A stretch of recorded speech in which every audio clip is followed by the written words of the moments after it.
Here's the dream. Buy a shed, fill it with tools, and build bikes for a living. You work with your hands, you be creative, and you're doing something meaningful. You're making people happy. That was Whit's job for the last 13 years. But last July, he gave up, quit, retired. The reason? He couldn't make enough money. I want to get something too.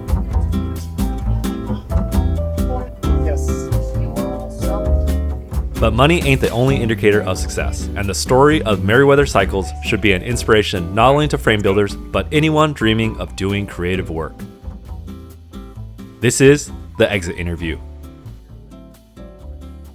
My name is Whit Johnson. I am the proprietor of Meriwether Cycles, now defunct, at least partially. Yeah. I'm a professional You're blogger. Retired. Yeah. Retired professional blogger, bike rider. Yeah. I don't even know where to go from that. Yeah. I started frame building in 2013. Okay, yeah, professionally. Let's go with that. So how long were you building frames? I took a class and started learning on my own in 2010, and then I hung out the shingle in 2013. And since 2013, I've been selling, 20, 25, 30 bikes a year, mostly frame sets and frames, but lately it's been more complete frames, complete bikes. So I stopped just this year. So you've been building for 13 years? Or, that would be about right, yeah. Or in business for 13 years. And then, 12, yeah, 12. And then you officially retired in July. Okay. Around that. Yeah. Okay. That's on your blog. Yeah. So. Very funny, Whit. I'm just taking a walk, listening to this podcast, and I thought I'd give you guys a little update on what I've been up to. So check it out. This is the no-name stem. You can see it has a really nice satin finish. It's a very unique finish. And then here it is. This is the road fork that I've been working on. And this little guy has passed testing. So this is the production sample. And then of course, all this is going to go on to the Eterna. The stem, the head tube, and the fork all match. I've been getting this guy a little dusty, been riding this off-road. Been pretty fun. Do me a favor, go to artifact.bike and sign up for my newsletter. No spam, only cool stuff. Now back to the podcast or video or whatever this is. What are you up to these days? Well, right now we're shutting down my stepdad's business. So I am helping with that and helping my wife do what she does on our animal rescue, because I've been in the garage most of the time and ignoring all my ranch duties, and now I'm able to help her out. Like she's helped me succeed at my own business. So I rescued a little kitten that I found along the side of a creek like this, little homeless camp, and then we got her a buddy. Yeah. So we're introducing them. So we have a feral cat compound of about 30 cats that we take care of and spay, neuter, fix, try and adopt out. You got to send me some videos of the cat. Oh my gosh. We'll throw it in. I saw some pictures. That's a cute cat. So cute. Yeah. She's gone from totally flea-ridden to the total punk monster that she is now. Is just awesome to see. So. Yeah. And are you riding more bikes now or less bikes now that you stopped building frames? Yeah, I'm way more. Okay. It's funny, when I started building bikes, I wondered why I didn't see more of my cohorts riding bikes, but I get it now. You get burnt out on bikes. At least I did. It becomes all encompassing, and you just like with any business you run, there's never a downtime. You always can do more. The irony is that the only way I would get out on a ride is if I got some new tires or something new that would enable me to feel like I was doing some product testing. So I'd be like, okay, and the tire boom in the last couple of years has been that. So it's been fun to try all these new tires and tire sizes and plus and fat. But yeah, like you said, unless you force yourself to do it, you don't feel like you should. I don't know it's kind of stupid. But. Yeah, it's also, I think regardless of building bikes, but when you own your own business, it's 24/7 no matter what. Yeah. Like time you take off is time that you're not putting to the business. It's not like you can just people are waiting. Yeah. Exactly. So all right. So you start off your article about tips to becoming a frame builder with you don't want to be a frame builder. And I think it was Rick Hunter that told you that. Do you have the story behind that? Yeah.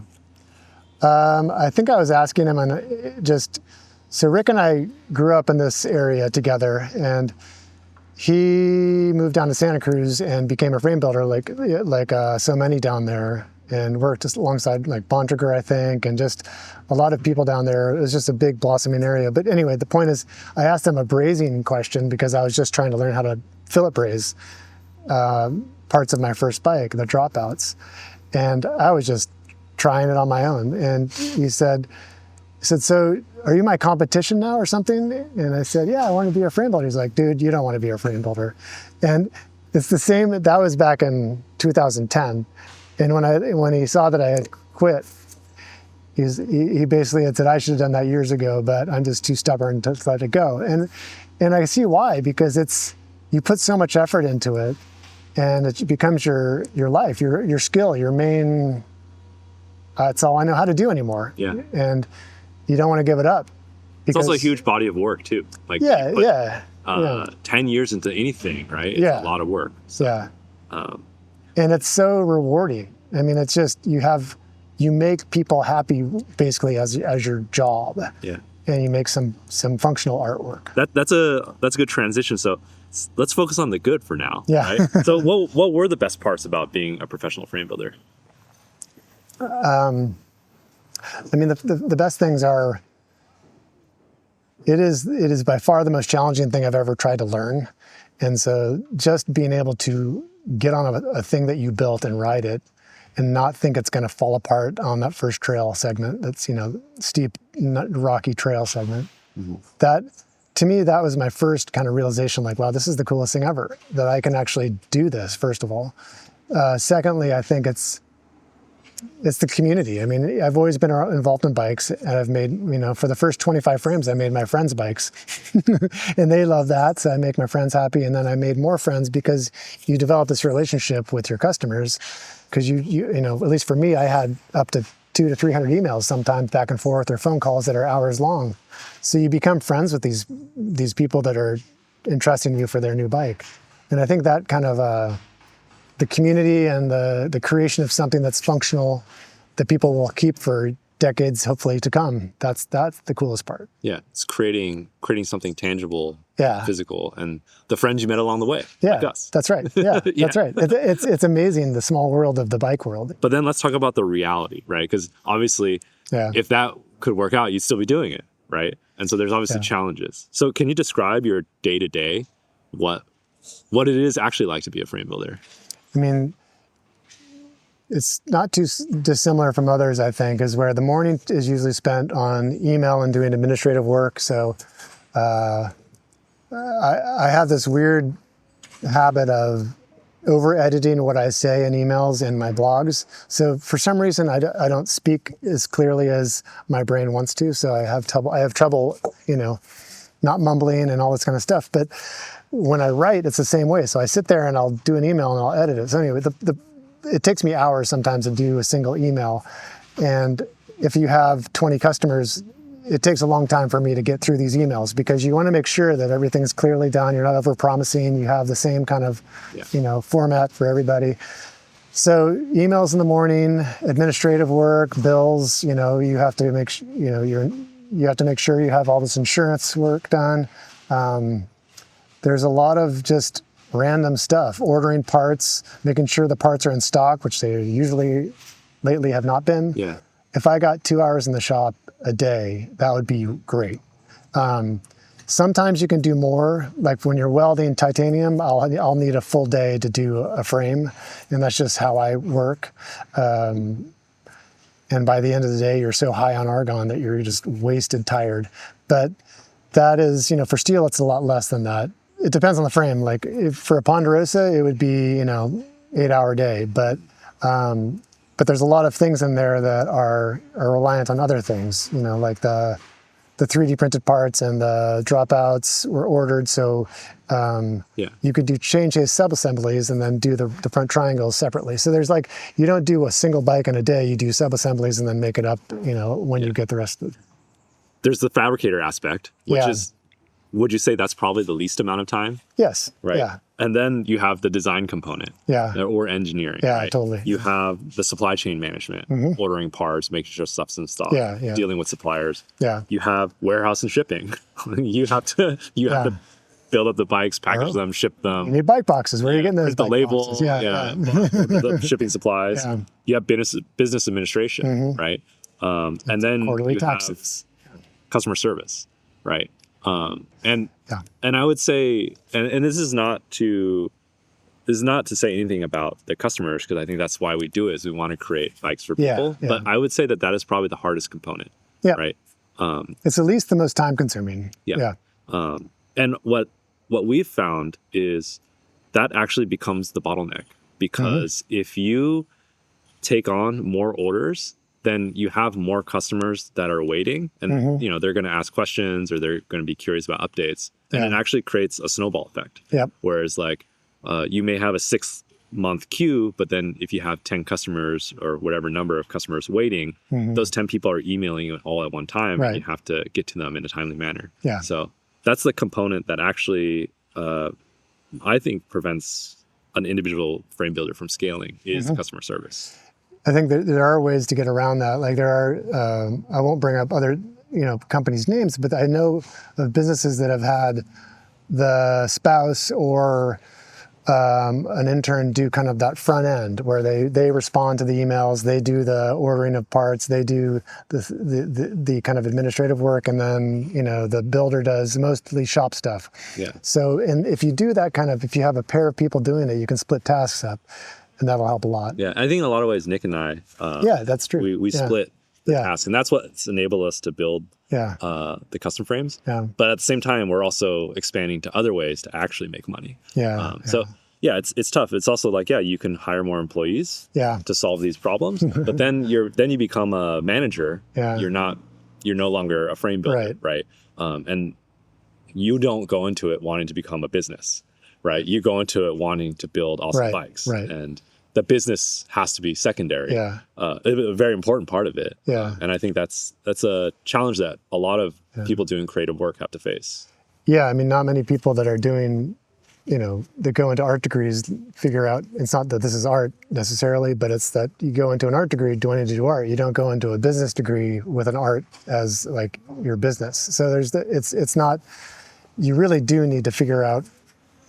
Let's use your Ponderosa as an example, because I think that's interesting. It was a great product, a great bike. A lot of people loved it. I rode it. It was really nice. And it did really well. But you didn't make that much money off of it, right? Yeah. And so how is that possible? I think the first part is that most of this is due to my own inefficiency and lack of, I don't even know what to call it. I'm very unfocused. I have shiny object syndrome and OCD kind of. So I would take longer to do things, including building bikes, than most people would figure out how to do. So I like to do the bikes the way I would want to build them for myself. I can't, not to say others are cutting corners, but they are more efficient in doing the same thing that I am doing. So the Ponderosa is a very complicated bike. It's still a stock bike, but it has 2 3D parts. It has a fork, and it has, I've counted up to 30 bosses per frame. And those bosses have to overlap and can't overlap and, interfere with what bags they're going to use for each size. So there's a lot of things that have to be worked out for the Ponderosa that's just beyond the geometry that's stock. Yeah. I mean, you can have stock geometry, but I was allowing customization of that bike with bosses and with even geometry. So your high standards. Yeah. Yeah. My high standards for myself and my perfectionist attitude was not a good mix with trying to offer a stock model. Yeah. But it's also, that's how you want to build your bikes, and that's how you should build your bikes, right? You should. And I just didn't figure out a way to make it profitable, because I also was ordering most of my parts from Paragon, and this last year Paragon's prices have gone up, I think 11%, and even more lately, I believe. They offset that a little bit with a frame builder discount, but buying US made parts has just gotten more expensive because of cost of materials, and I'm sure now even more with tariffs. So you had an interesting point. So like the solution, you could say, to all this, right? Raise your prices, right? And you had an interesting comment, is that you didn't want to make a higher priced frame. And I actually get that. Well, I mean, that was the biggest comment I got was, why don't you just raise prices? And I was already charging more than I felt comfortable asking for. And that's my own issue. I mean, I know that that's kind of silly, but, when you start off building bikes, there's no guide to what you charge for a frame. And I remember starting off and looking at Waltworks, because he was my local frame builder, being like, oh, well, he's charging this. I'm going to charge $500 less than that because I'm new. Then you get more orders and you have to charge, you have to charge more because you're just not even breaking even. So eventually there's a market value, but everybody's doing stuff so differently that a retro tech for, with twin top tubes and swoopy geometry, all this stuff is not the same as, I don't know, what, you know what I mean? Like a Soulcraft, where it was mostly straight tubes and differently built, where it's a different aesthetic, but it's a different amount of work per frame, but yet they're the same price. Yeah. So when you start charging $3,000 to $4,000 for a frame, just a frame, it gets uncomfortable to me because it's just a bike. Yeah. And it's like, it excludes so many people in the population already because it's custom. And I think that turns away, it turns away a lot of people. Yeah. It shouldn't be that expensive, but it is because we live, we need to pay our rent or mortgage, and the parts to make the bike cost a lot here. Yeah, I think I've struggled with that too. The solution to that is why I'm putting so much effort into the production bikes, because there I feel like I can offer a price point and a value that I personally feel comfortable selling to people. But that's not to say that people value things differently. But I would say the two thoughts I had on is, if you do the math, if you want to make a decent living above minimum wage, building 30 frames per year, which I think is probably 30 to 40 frames per year, is probably the limit for an independent single person. I think so. Yeah. You would have to charge $4,000 or $5,000 for a frame set. Yeah. And that's really expensive. But then on the flip side of that, you think, what if you view it as, it's an artist who only creates 30 works per year, you get one of those, and it's a rideable, functional piece of art for $4,000 or $5,000, then that is worth it, right? Yeah. Maybe you don't view it as art. Maybe other people don't view it as art. It's kind of a tough question to say. But fundamentally, I think the proper valuation of time for a frame builder is $4,000 to $5,000 for a steel frame in 2025. That's steel. Yeah. Yeah. Exactly. I mean, so think about tie. Like I was doing the math on tie, and anybody can go onto the website and look, but head tubes are $300 to $400. Steer tubes are $300, $400. Dropouts are $300. So your parts, your cost of materials is around $1,000 just for tie in the U.S.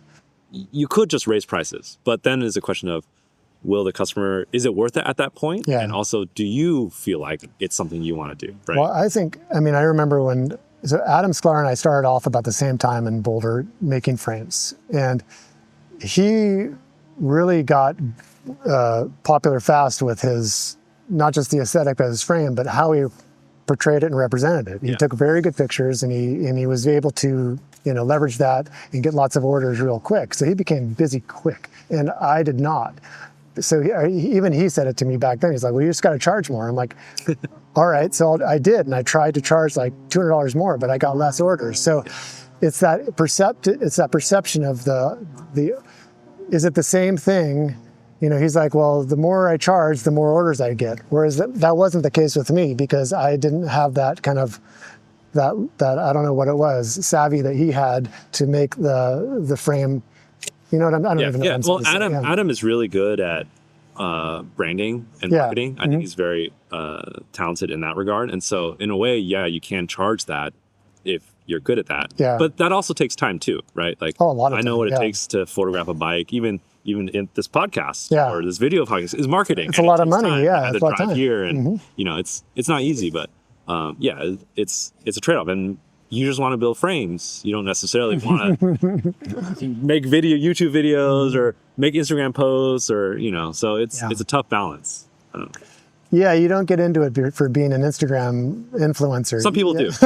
So I've realized there's 3 types of people in this bike space. Or, people, not calling out people, names, just people. There's people who want to build products. I think that's us. Like we spend so much effort focusing on product to a not good degree.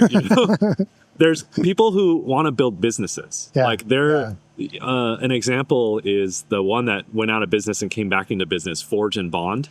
They were making the injection molded carbon fiber rims. They went out of business and then they just came back in business as a pickleball carbon fiber pickleball company. Wow. Right? So that's an example of like a manufacturer that does not care about bikes. Has a technology and wants to make money. Right. And that to some degree, that's actually good for business because then you will build a successful business or you're working towards building. Right. They'll get that part dialed. Yeah. And then the last type is someone who wants to build a brand, right? Who wants to create the community, who wants to create it's almost like the culture or the art. And that's also really important too. But I would say to make a successful company, you need 3 of those. You need all 3. You need all 3, and that's ideally you're the best at all 3. Right. But pieces of all 3, it's always some sort of balance. So because 1 and 3 could go together and still you wouldn't succeed because you don't have the business part. So that's pretty much. So product, business, and brand. Those are the 3 types of people. We're in the product. And that's why if you focus all on the product, you're kind of just looking at one thing and then we're fixated on tire clearance. Tire clearance and chainstay length. That's been my life. Us.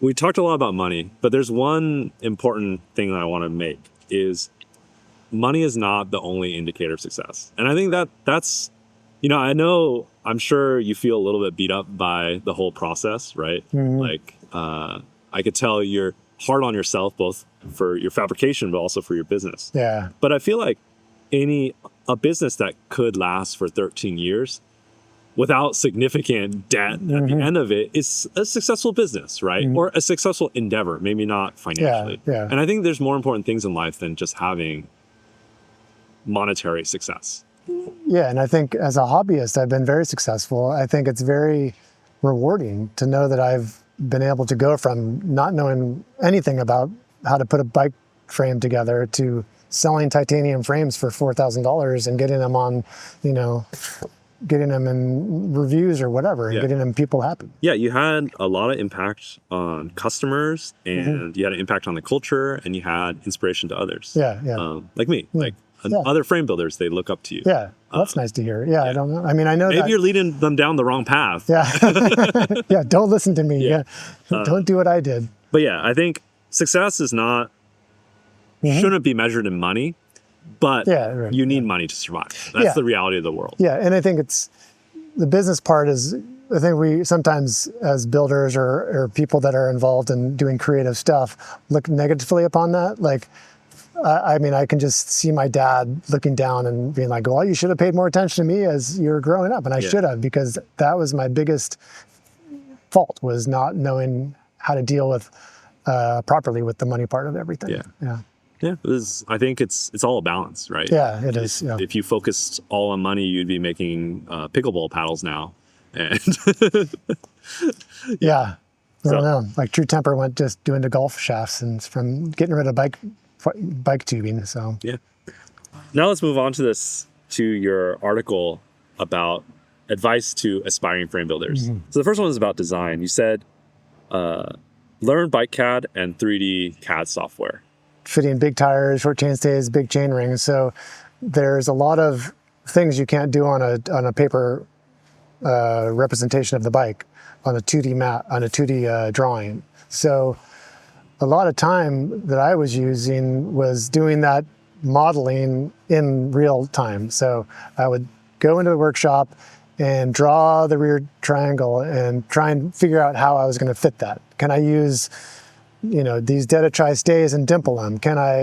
How am I going to make this work? And I would just waste tubing, basically trying Buy to figure it out. chainstays, dimple it, try it, see it doesn't work, buy another chainstay. Yeah. Is there a yoke? Like when I started out, no yokes. I mean, maybe Paragon had a 3-inch yoke for roll-offs, but it was a long chainstay, so nobody wanted to use it. So, or for plus tires. But yeah, so there's a lot of there's a lot of variables that you're trying to make happen, and if you don't have the design chops to figure it out before you get into the shop, you're going to spend a ton of time just wasting product that you spent good money on. All right, so the next advice that you had is that the sky's the limit, full custom frame isn't profitable. Do you want to start by explaining what does the sky's the limit custom frame mean to you? Well, that is, I would allow, not allow, but I would say, what dropouts do you want? What do you want the frame to look like? Beyond geometry, you can choose your own geometry. You can choose what the tubing diameter, all this stuff. Like, not tubing diameter, but I would choose how to make the idea that the customer had for their bike. So everything from the head tube, the dropouts, the tire clearance, the geometry, all that stuff. The sky's the limit full custom frame. I think a lot of ways, like that is kind of the model for frame building. At least it was the last 10 years, right? I think you mentioned there's a couple reasons for that. Like, for example, when you start off, you kind of need to take whatever work you can get, right? And it's also, I think, like, there's also the nice challenge of doing different things or pushing the limits or learning new things. Figuring it out. Yeah, but it's not good for business necessarily, right? If you're always figuring it out, you're not efficient and you're not making any money. So it's not that the money is the only thing, but you're recreating the wheel each time. So it's hard to make money when you're trying to when there's no standards. For better or for worse, a lot of the trade shows, the Instagram, what builders show are those like super fancy, creative, artistic bikes. That's right. That's just not a reality, both for business and also to ride sometimes, right? Yeah, I mean, a lot of times the bikes you see at trade shows are not necessarily profitable. They make it to be advertisement, to get in the magazines, to show what the builder can do. Not necessarily that they can do that as a full-time thing. But yeah, I think sometimes trade shows set unrealistic expectations to what the hand-built bike business is. Yeah, the business key point. The business. Right? There's obviously the art of frame building, which is really cool to see, but then there's the business side. The solution to this is to not do the sky's the limit full custom builds, but to do what we call, or what people are calling, production custom bikes, right? And you did that with the Ponderosa, and I think that's the reason why I think it was successful. But why do you think that didn't work out? I think the Ponderosa wouldn't have worked out unless I had the experience beforehand. But the Ponderosa ended up being stock geometry, but I still allowed customization. So it didn't end up taking any less time necessarily per frame, except for I could sub-assemble the chainstays. And that was a great time saver. I mean, it's also like, it's hard to draw the line. Is like, if your production model is to production and it's a cookie cutter experience, or very like, not that every bike needs to have a lot of customer interaction, but if it was like no customer interaction, you just pay money, you get a bike, there's not much that separates it from, a custom hand-built bike. Aside from the fact that it's hand-built, but almost all the bikes are hand-built, right? So it's hard to draw the line of like, how much is custom, how much is customizable, why are you doing this, Well, it comes down to me just being a poor businessman in general, because I still would offer that level of customer interaction, even though it's a stock bike, because that's what I would expect from a bike that I would want to buy. In general, it's my own fault for basically saying yes to everything and not limiting what I would do with the bike geometry and the customization in each frame. Yeah. So, I think you could say it's your fault, but it's also how you wanted to do it, right? Yeah, it's how I envision it. For Newhouse, we started off pretty much only doing production bikes, the Hummingbird and the Solstice. Yeah. People think it's like we're building batches of bikes and that's why it's successful. It's not. We're not actually building batches. Each one is still individual. There's a little bit of time saving in the chainstay subassembly. Yeah. But really, I think the gain from a production model is that you can have, I would say, like model equity, brand equity in the model. Like people know the hummingbird, they know what to expect. People talk about it. It's easier to market it. And the second is that it cuts down customer communication because they have an expectation of what they're getting. They know what they've seen videos of it. They've seen people talk about it. They've seen reviews and they know what they can buy. It's a much easier process for everyone. And so I think that's why it's successful for us. Yeah, I like that because I offered the Ponderosa and I would end up asking, what bottle bosses do you want?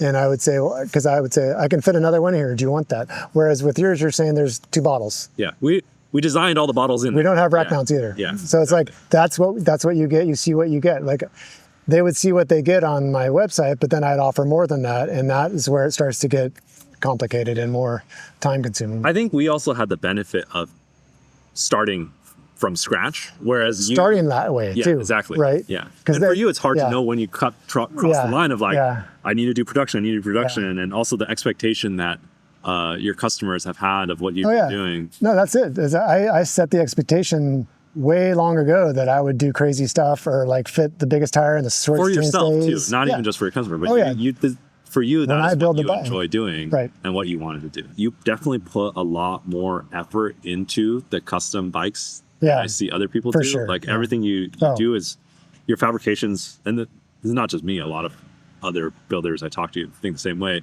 Your fabrication's always top notch and your designs are always good. You always check everything. That is the cost of doing things right to your standards. To my standards, So yeah, that's the solution: is production, or maybe set expectations for yourself, or that. Well, I think that find what works for you. I think maybe that's the conclusion. Find what works for you, but not because you're OCD and a perfectionist. Like find what works for you. That's going to make a successful business. Because had I started and just made production cross frames and become really good at that and efficient at that I would have been a successful business. Yeah, Richard Sachs comes to mind for that. Make that, one paint job, one color, certain number of sizes probably. I don't really know actually what he offers, but one set of lugs that he makes himself. He offers a Richard Sachs. He offers a Richard Sachs, yeah. And that's, in a sense, like he was able to do that because he was one of the first frame builders. But like for me, I had to make a name for myself so I could sell the Ponderosa and I could charge that much for that frame set. Yeah. Whereas I don't know how you just start off doing that without, I guess, a successful branding like you guys have done. Yeah. Without being known. Yeah. Everyone has a different skill set. Everyone has a different expectation for themselves. Everyone has a different brand or culture. And I think it's important to find what works for you, right? Did you the 3-legged stool, did you talk about that before the camera died? Yeah, I think so. Okay. Yeah. Hopefully. If not, I'll edit it in. All right. So that leads us to another really good point about lead and don't follow that you made. Okay. Avoid trends and design bikes that make sense to you and your customer. Question authority. No one knows everything and has ridden every bike or every permutation of every type of bike. Yeah.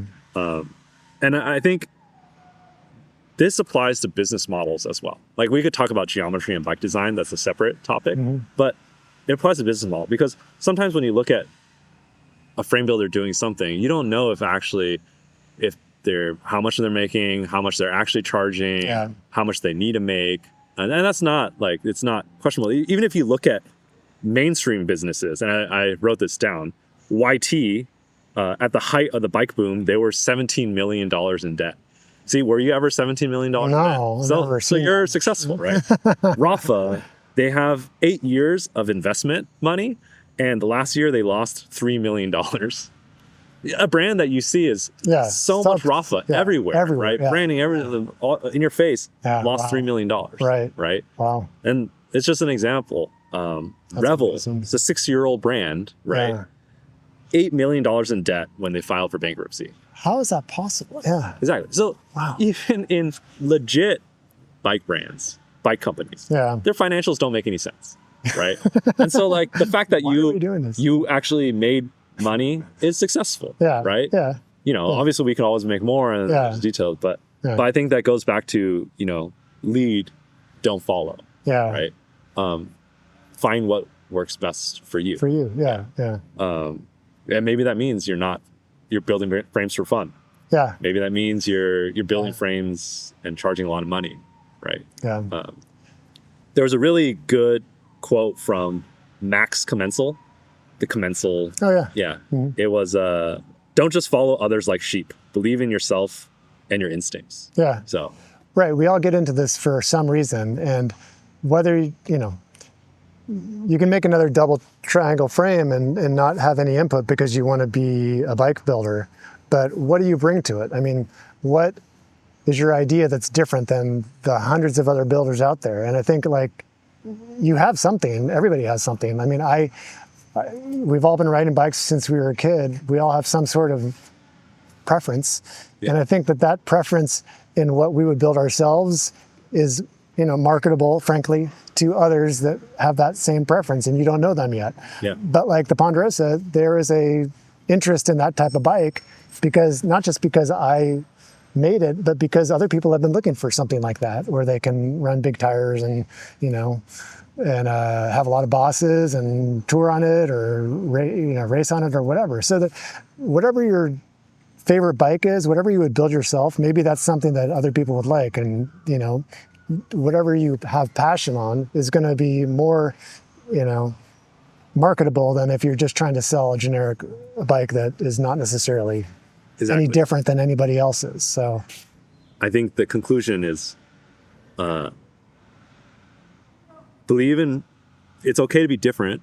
Yeah. Do differently. It's actually a good thing. Believe in it. Yeah. That doesn't necessarily mean that it'll be successful. No. Yeah. Sometimes your idea just is a bad idea, right? Or sometimes you're just weird. Yeah. And that's okay. I think the key is just to do what works best for you because you don't know if necessarily what other people's things are best for you. Next point. There's always more to learn, always more to try. You're standing on the shoulders of those who built before you and shared what they know, so get to know who they are and what they've made. Yeah. There's a lot of times where, we all come into the business or whatever. We all come into biking at a certain point in time, and sometimes we don't know what happened before us. So this is just a note to remember to look backwards. Like there's that 100 years of bicycle handbook. I can't remember. 100 years of the bicycle handbook. And it's out of print now, but it has all the, the drawings from the 1800s up till, somewhat recently of different bikes. And it has, it has suspension bikes. It has soft tails. It has, just different types of random bikes made before the car was ever invented. And you realize that how much has been done before now, and that your idea may have been thought of before. So my point is just that almost everything's been done. We're just kind of iterating a little bit on what the best way to do those are. If there's something that's been done or not been done, there's a reason for that. Yeah. And I think that that's something that I wish there was more of in the frame building world is working together or asking people. Yeah. Because, I think there's this weird, sometimes competitiveness between different frame builders. And I think to some degree that's good because you're pushing each other. But also people are not very transparent with some of the struggles that they've faced. And maybe there's some solutions that we could solve together or shared resources. Yeah, that's why it's always been nice that you've always shared stuff openly. Yeah. And I think that's why a lot of frame builders look up to you. And even some of the business aspects too, like, for example, trade shows, I think all the builders, if you ask them, they say it's a huge financial drain. It's very difficult, but they love going because it's a sense of community. It's where they communicate. Totally. It's where they have conversation. I think there's better ways that we are able to do that, both for the beneficial to the public, beneficial to frame builders, beneficial to the trade show. But I think it'd be nice to have more of those conversations. I know. I mean, we all are builders are all kind of isolated in their garages doing these, projects. But whenever I've only been to a few trade shows, but it is. You realize that that's your community. That's who your cohorts are, and you should support them, and they should support you, because you all learn off each other, whether you know it or not. Like, you're always looking at other people's buildings and what they're doing. You get inspiration, or ideas from others. I mean, that's the standing on the shoulders of the others. Is that no idea is out of the blue. You're copying something in some sort of the way. Yeah. Whether it looks like a Retrotech because it looks like a Schwinn, or it's because I don't know. There's just, you're always being influenced, whether you know it or not. Yeah. There's nothing new under the sun. Yeah. Everything's a remix of something else. Yeah, I mean, it's funny because music there's only so many notes, but yet we still have new music every year, which is crazy to think about if you really get, trip out about it. But it's the same thing with bikes. Like, it's the same basic thing. Only 2 wheels, so many tubes. There's only so many tubes. So only so many wheels you could put on a bike before it's no longer a bike. Yeah, I guess, yeah. To conclude that point, I think your advice, as I'm reading it, is just to look at, research what other people have done, ask people questions, work together, work with your cohort, right? Yeah. I mean, I grew up building on MTBR Frame Forum and Velocipede Salon and the Google groups. Like, those are, and then now the custom frame forum that you've created. So there's all these communities where you can bounce ideas and get ideas like that. That's where I learned to build. Like, you can take a class, but you're not going to know how to build frames after one class. You have to use the knowledge of others and the experience of others. I mean, they don't teach you a ton of stuff in those things. You have to practice on your own and ask your new community advice. Yeah. So. And even not to fixate on the building aspect, but I think the business aspect too, and the marketing. That should be more. Right. I wish there was more about that in those. I mean, there is in yours, I think. Yeah. And I can't share a lot of that stuff openly, just because it's weird for a brand to share. Financial details But if people ask me, I always will tell them as much as I can, right? So I think people just don't ask me because they're afraid. I think people. Or they don't care, or they're not paying attention. That's good. I think a lot of, when I announced my quitting, it's not retirement, it's more like quitting. A lot of builders, previous and current, reached out and commented like, "Oh man, you don't know, I'm doing this. I've thought the same thing for the last few years," and it's not uncommon to not be doing well in the business side for frame builders. So I mean, I think there's bigger things that are out of everyone's control, right? Cost of living increasing, cost of materials increasing, supply chain of frame building stuff diminishing, bikes getting more complicated, consumer expectations are higher because bikes are just better in general, right? So it's so hard to be better than what's made in mass now. I mean, I know people have said this before, but it used to be that custom was the best you could get for a bike. And I mean, the big companies stepped up. They make really insanely good bikes. I mean, especially for really cheap. And it's like, you're not getting that. I mean, you're not getting the same amount of engineering prowess with a custom bike, but you're just getting a different type of product. So maybe builders have to find a different way of presenting themselves, maybe not as technical focused or not as finding what works for them. If we go back to the other point, is like what worked for someone else at some point in time doesn't necessarily work for you now, and it's about finding the right balance. Finding the right balance. But I mean, for custom, you're paying for the relationship. You're paying for a kind of a small unique item versus something that's been done thousands of times. You might have input on the paint, you might have input on the geometry, but it's more than just that. It's not just a bike. It's kind of like a thing that you've helped create that you'll hopefully keep for many years. So it's different than the mass-produced bike by that, because hopefully you'll have it a lot longer than you would for an S-Works or whatever. So thought it'd be fun to end with just how would you get started in frame building in 2025? And there's 2 tiers, and you can't say, don't do it. That might be the answer. Well, I just saw a new frame building class starting up in Portland because I know UBI has been out of business for a while. First-hand bikes. Chris, yeah. Plans for, Yeah. I think B is leading that too. That's great. Yeah. I mean, as far as I know, there are other small builders like Sean up in Canada, but Shown too. yeah, Sean. But that's across the border. But if you wanted to do it domestically, I don't know how many there are. But yeah, I mean, you don't need to start a course. I just think it's a great way to kickstart you into that experience. Like it's a focused time away from all the distractions you have at your house. So you can spend a week or two learning it from people who build. So I think more importantly, it's an opportunity to test if you actually want to do it or not. Because if you're doing it in your garage, you have to accrue all the tools and figuring it out yourself. Totally. Honestly, I think you learn the most by figuring it out yourself.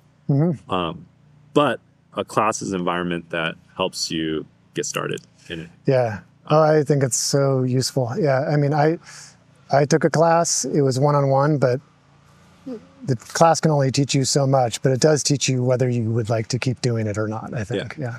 All right. So let's say you're a builder who's built a couple frames and wants to scale it into a business. So how and when should you transition into a business? Well, I would say don't. The only thing I would do that was similar to me is build for friends and family or whatever, people who aren't going to see you because you likely don't have insurance. So for like the first 10 to 20 frames.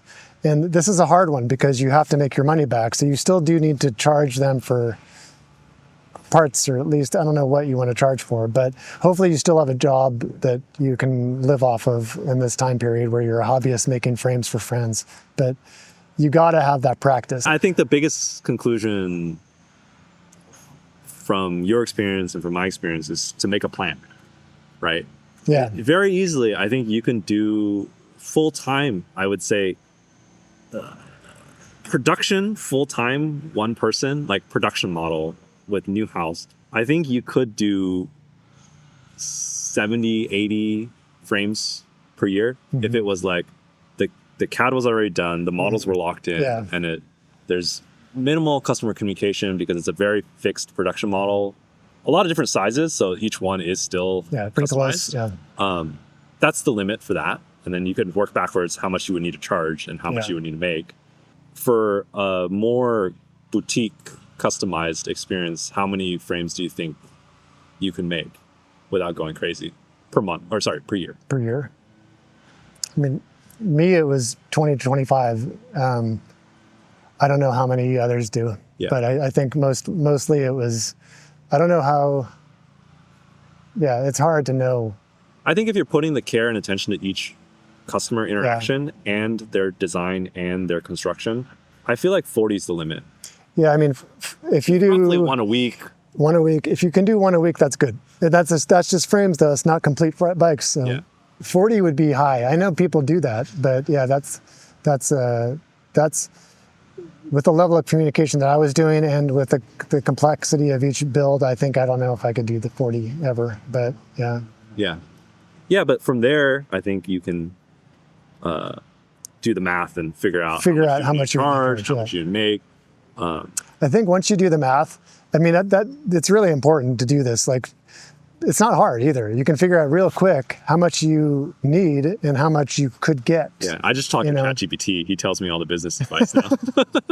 You do the numbers and you can figure out how much you need to charge or how much you potentially could make the ideal situation. And people at different times in their life are going to have different needs. Like if you're young and in your 20s, you may not have the same requirements as you are with me in my 50s. So it's one of those things that just be honest though. I mean, be honest with yourself, because if you do the math and it doesn't look like you could, I mean, if you're not going to be able to charge $5,000 for a steel frame, which most people aren't, how are you going to make that money? So how are you going to make a living? It's just, you got to be honest. It's also not to try to criticize anyone's doing creative business or artistic business. Like, we're doing it not because we want to run a business. We're doing it because we're good at what we do, building frames, or we're good at designing bikes or we're good at riding bikes, right? But yeah, unfortunately, to survive, you have to have a sustainable business. Yeah, you do. Yeah. Right. I mean, yeah, it's not a.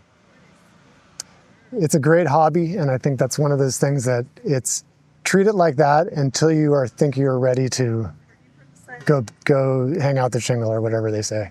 When Nick and I did the math about the custom frames, we Yeah. realized that by itself, it wouldn't be enough to pay us for what we want to get paid. Yeah. For the amount of work and effort we put into it. Yeah. You know?